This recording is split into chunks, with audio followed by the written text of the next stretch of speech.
हरियाणा के अंदर जो सुपर सीएम वाली बात चल रही है लगातार, उनमें चल रहा है मनोहर लाल के बारे में। हरियाणा के पूर्व मुख्यमंत्री, फॉर्मर चीफ मिनिस्टर, उनके लिए सुपर सीएम की बात कही जा रही है। लेकिन बड़ी बात है कि आखिर क्या हरियाणा में कुछ है। हालांकि मनोहर लाल गए थे केवल लाठर के पोस्टमार्टम स्थल पर, और वहीं शुरू हुआ पूरे हरियाणा के अंदर कि क्या हरियाणा को मनोहर लाल चाहिए, क्या हरियाणा के अंदर मनोहर लाल आ सकते हैं। अगर मनोहर लाल होते तो क्या होता, तुलना की जाने लगी। दोस्तों नमस्कार, मैं संजय मग्गोर, मौजूद हैं देश रोजाना के डिजिटल मीडिया मंच पर। सबसे पहले तो आप सभी को दीपावली की हार्दिक शुभकामनाएं। खुशियों और उजाले का ये पर्व आपके जीवन को खुशियों और उजाले से भरपूर कर दे। और इस वीडियो में मैं आपके साथ अब मौजूद रहूंगा एक ऐसे मुद्दे को लेकर, एक ऐसी चर्चा को लेकर जो हरियाणा में लगातार तेजी से बढ़ रही है।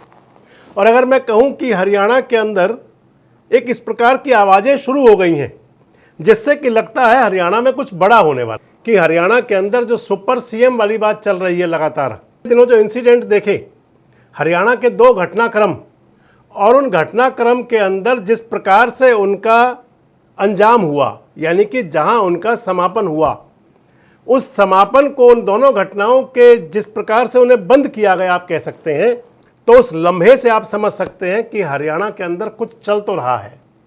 और जो आपसे बिना पहली बुझाए बता दें कि हरियाणा के अंदर जो सुपर सीएम वाली बात चल रही है लगातार, आप विभिन्न अलग अलग खबरिया चैनलों पर, विभिन्न सोशल मीडिया वेबसाइट्स पर पढ़ रहे होंगे, देख रहे होंगे, सुन रहे होंगे। उनमें चल रहा है मनोहर लाल के बारे में। हरियाणा के पूर्व मुख्यमंत्री, फॉर्मर चीफ मिनिस्टर, उनके लिए सुपर सीएम की बात कही जा रही है। लेकिन बड़ी बात है कि आखिर क्या हरियाणा में कुछ है और इसका कोई ताना बाना बुना जा रहा है, और या फिर ये बेसिर पैर की बातें हैं। क्या हरियाणा के अंदर मनोहर रिटर्न्स हो सकता है, और या फिर ये केवल लफाजी। कुछ इसी बात को लेकर आपसे चर्चा में रहूंगा। सबसे पहले आपको ले चलेंगे उस समय के दौर में जब हरियाणा के मुख्यमंत्री बने मनोहर लाल। 2014 पहली बार हरियाणा के अंदर भारतीय जनता पार्टी को अपने दम पर बहुमत मिला। स्पष्ट बहुमत की हरियाणा के अंदर बीजेपी की सरकार बनी, और उस सरकार के अंदर कई नेता ऐसे थे जो पहली बार विधायक बने, जिन्होंने उससे पहले कोई चुनाव नहीं लड़ा था। जो पहली बार विधायक बने उनमें एक नाम था मनोहर लाल। करनाल से विधायक बने थे मनोहर लाल। तमाम नाम चले, कभी रामविलास शर्मा का नाम आया, कभी कैप्टन अभिमन्यु का नाम आया, कभी इनका आया, कभी उनका आया, लेकिन जब फाइनल हुआ तो मनोहर लाल हरियाणा के मुख्यमंत्री हुए। कुंडली खंगाली गई। जब लोगों ने कुंडली खंगाली, जो सियासत के अंदर सियासी घटनाक्रम में रुचि रखते थे, उनके पास तो बात थी कि जो मनोहर लाल है, मनो जिनको नाम मिल गया, वो नमो के बहुत नज़दीक है। यानी कि नरेंद्र मोदी और मनो, नमो एक ही बात है। नमो कहो या मनो कहो, ये चर्चाएं शुरू हो गई। उस समय हरियाणा के मुख्यमंत्री बन गए मनोहर लाल। सबसे पहले जब मनोहर लाल मुख्यमंत्री बने तो 2016 का वो दौर जब हरियाणा के अंदर एक आंदोलन शुरू हो गया। कुछ दिन तक तो ऐसा लगा कि ये आंदोलन हरियाणा के अंदर पूरी तरह बेलगाम हो रहा है, कहीं बात बनेगी नहीं। लेकिन बाद में मनोहर लाल जिस मजबूत अंदाज में दिखाई पड़े, और उसके बाद वो आंदोलन शांत हुआ, और फिर कहीं ये लगा कि मनोहर लाल अब पिच पर सदकर खेलेंगे। उसके बाद में किसान आंदोलन का भी आगाज़ हुआ। 2019 का चुनाव आया। 2019 के चुनाव के अंदर भी वापस मनोहर लाल रिटर्न हुए, मनोहर लाल मुख्यमंत्री फिर बने, दूसरी टर्म मिल गई। किसान आंदोलन भी हुआ। किसान आंदोलन के अंदर भी हरियाणा में कोई बड़ी सुगबुगाहट नहीं थी। हालांकि हरियाणा के चारों तरफ बॉर्डर पर किसान जमे थे, लेकिन इसके बावजूद उस आंदोलन को भी कुल मिलाकर के हैंडल कर लिया गया। वो आंदोलन हैंडल हुआ। चुनाव 2024 का आने से पहले वो दिन जो फरवरी 2024 के थे, जब हरियाणा से मनोहर लाल जी को भेजा गया और एक पटकथा लिखी गई कि उनको सेंटर में ले जाया जाएगा। हरियाणा के अंदर चेहरा बदलना था। नरेंद्र मोदी ने तलाश दी तो वो भी मनोहर लाल को कि आप अपना विकल्प बता दीजिए। और मनोहर लाल ने जब नज़र दौड़ाई तो उन्होंने, जो उस समय हरियाणा के भारतीय जनता पार्टी के 40 विधायक थे, उन 40 में से कोई नाम नहीं दिया। नाम दिया नायब सिंह सैनी का।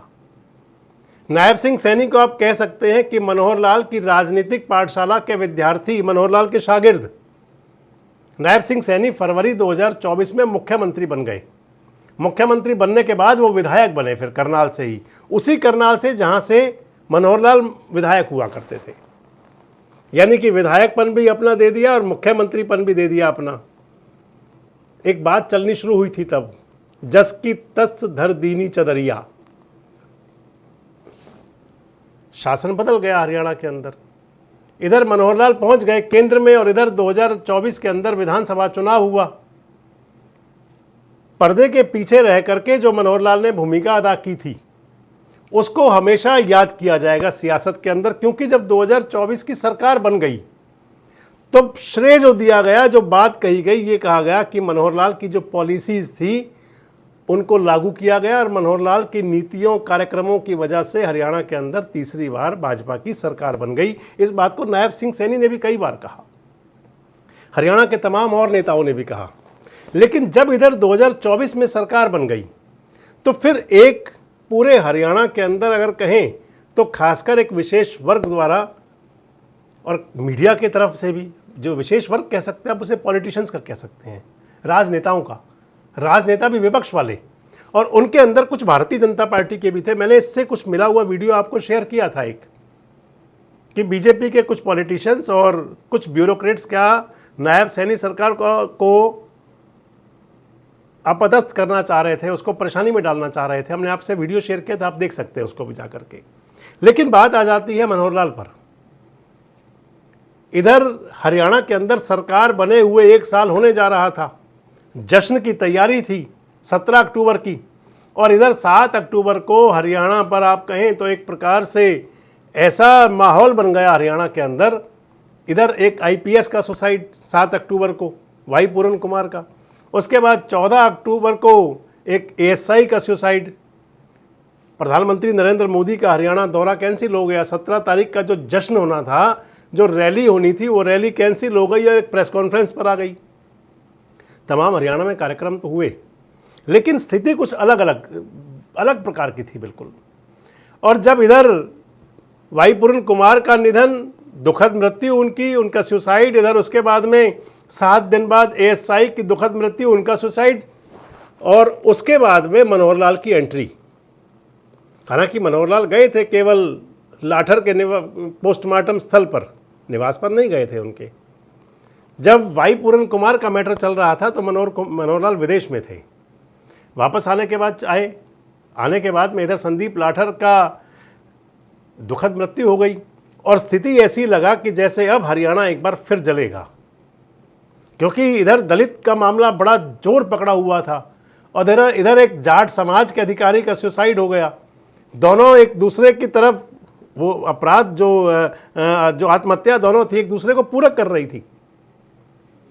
वाई पूरन कुमार पर तमाम प्रकार के आरोप लगाए और साथ साथ जातिवाद के भी आरोप लगाए थे संदीप लाठर ने अपने सुसाइड नोट के अंदर। वो सुसाइड क्यों था, कैसा था, क्या कारण था, तमाम बातें हैं, लेकिन जो प्रत्यक्ष था वो यही था। और इसके बाद में वहाँ पर पोस्टमार्टम के दौरान मनोहर लाल की एंट्री हुई और उसके बाद से मामला पूरी तरह एकदम से शांत हो गया। आज हरियाणा का वो मामला जो दोनों था उस पर तमाम प्रकार की चर्चाएं किंतु परंतु तो हैं, लेकिन जो बात कहीं हो सकती थी कि जातीय तनाव और बहुत बड़ा हो जाता। दलित समाज के अंदर तो पहले से ही एक नरेशन चल रहा था, इधर अगर जाट समाज के अंदर भी हो जाता तो फिर 2 वर्ग आमने सामने होते, बड़ी समस्या बन सकती थी, लेकिन वो समस्या थाम ली गई। और वहीं शुरू हुआ पूरे हरियाणा के अंदर कि क्या हरियाणा को मनोहर लाल चाहिए, क्या हरियाणा के अंदर मनोहर लाल आ सकते हैं, अगर मनोहर लाल होते तो क्या होता, तुलना की जाने लगी। और इसी बीच जो मैं आपसे कह रहा हूं कि मनोहर रिटर्न्स या मनोहर कम बैक या मनोहर पार्ट 3 जो भी बातें चल रही हैं, ये इसी का ही कुछ आप समझ सकते हैं कि अगर आप कनेक्ट करेंगे तो कहीं ना कहीं कनेक्शन ही जुड़ता है। अब बात आ जाती है कि क्या हरियाणा के अंदर मनोहर लाल की वापसी हो सकती है। तो एक बार फिर आपसे बात करता हूं वही 2024 में कि जब मनोहर लाल हरियाणा के मुख्यमंत्री पद से हटा करके और केंद्र में लिए गए, केंद्र सरकार के अंदर मनोहर लाल वजीर बने। केंद्र के अंदर जो उनकी वजारत है वो भी उनके पास अच्छे डिपार्टमेंट है, अच्छी पावरफुल मिनिस्ट्री है। इधर मनोहर लाल के बारे में चर्चाएं शुरू हो गई कि क्या वो राष्ट्रीय अध्यक्ष बनाए जा सकते हैं। कभी चर्चा चली क्या वो उपराष्ट्रपति हो सकते हैं। तो मनोहर लाल का जवाब था कि जो जिम्मेदारी संगठन देगा उसको निभाएंगे। और इधर ये हरियाणा वाला इंसिडेंट हुआ जो, उसके बाद वो चर्चाएं हुई। और जो मैं आपको बता रहा था 2024 से जोड़ते हुए, तो एक चर्चाएं हुआ करती थी मीडिया के अंदर कि मनोहर लाल नरेंद्र मोदी के तो बहुत खास हैं, लेकिन कहीं जो नंबर 2 हैं यानी कि अमित शाह के साथ में उनका कोई ना कोई आंकड़ा है।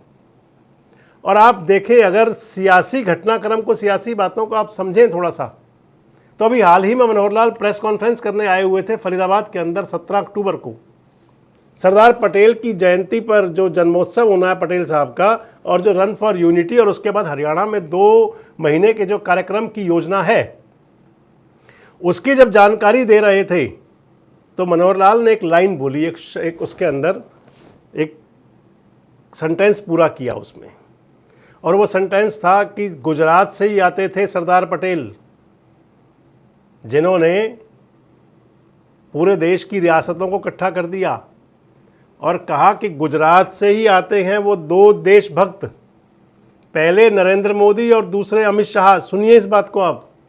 2 प्रधान, 2 संविधान, 2 निशान नहीं चलेंगे, और उनकी बलिदानी भी उसमें, वो शहीद भी हुए। लेकिन उस बात को 1947 के बाद, यानी 2000, अभी मोदी जी के समय में, शायद 2018 में 19 में 370 कब ख़त्म किया हमने, 2019 का चुनाव था। उस समय तक हम इसको समाप्त नहीं कर सकते इन 70 को। लेकिन खुशी की बात तो ये है कि उसी गुजरात के एक वीर सपूत नरेंद्र मोदी जी और दूसरे सपूत अमित शाह जी, इन दोनों ने मिल करके और इसको किस प्रकार से 370 को हटाया, जैसे मक्खन में से बाल निकाल के फेंकते हैं, कोई खरोंच तक नहीं आई, जो बहुत बड़े बड़े भय दिखाए जा रहे थे। तो ये बोला मनोहर लाल ने कि इधर नरेंद्र मोदी और इधर अमित शाह दोनों गुजरात से। अगर आप सियासी पन्नों को पलटें तो शायद आपको ये मौके बहुत कम मिले होंगे कि मनोहर लाल किसी की इस प्रकार से उनकी अनुपस्थिति में इतनी बड़ी चर्चा कर रहे हों। तो यानी कि मैसेज तो मनोहर लाल जी की तरफ से भी है कि किसी प्रकार का कोई किंतु परंतु ना रखे। भारतीय जनता पार्टी के अंदर सब ठीक है। अब वो रिटर्न बैक होता है नहीं होता, वो आना चाहते हैं नहीं आते, लेकिन चर्चाएं जो हैं बहुत बड़ी हैं। एक तरफ हरियाणा के अंदर जो जनमानस की बात निकल करके आ रही है कि कहीं ये बात जरूर है कि अगर मनोहर होते तो ये होता, मनोहर हो तो वो हो। और मनोहर लाल जो अपनी बात कह चुके हैं कि जो जिम्मेदारी होगी उसको निर्वहन करेंगे, यानी कि कार्यकर्ता से ले करके और किसी भी पद तक कार्यकर्ता तो हैं, जो जिम्मेदारी दी जाएगी उसको वहन करेंगे। इधर जो तमाम प्रकार की बातें, चाहे वो मीडिया का नरेशन कैसा ही सेट किया जा रहा हो, लेकिन जनता के बीच जो संदेश अग्रेषित हो रहा है वो ये हो रहा है कि क्या मनोहर लाल के हाथों में, अगर मनोहर लाल मुख्यमंत्री थे तो उस समय के हालात क्या इससे आज से बेहतर थे, और क्या फैसले लेने बड़े आसान थे। कोई मामला ज़्यादा, कहीं किन्हीं मामलों को ज़्यादा खींचा लंबित किया नहीं जाता था। वैसे आपको क्या लगता है कि क्या हरियाणा में मनोहर रिटर्न्स, जो मैंने आपको अपना हेडिंग दिया है, थंब पे आप देख रहे हैं, कितनी संभावना है, और अगर है तो इससे फिर हरियाणा की राजनीति पर क्या असर आएगा? कमेंट्स बॉक्स में जरूर बताएं। जुड़ रहे हमारे साथ, देखते रहे देश रोजाना। हमारे साथ जुड़े रहने के लिए सब्सक्राइब करें देश रोजाना के YouTube चैनल को, और नई वीडियो की नोटिफिकेशन पाने के लिए बेल आइकन जरूर दबाएं। अगर आप ये वीडियो Facebook या Instagram पर देख रहे हैं तो पेज को लाइक और फॉलो जरूर करें और ज्यादा से ज्यादा शेयर करें।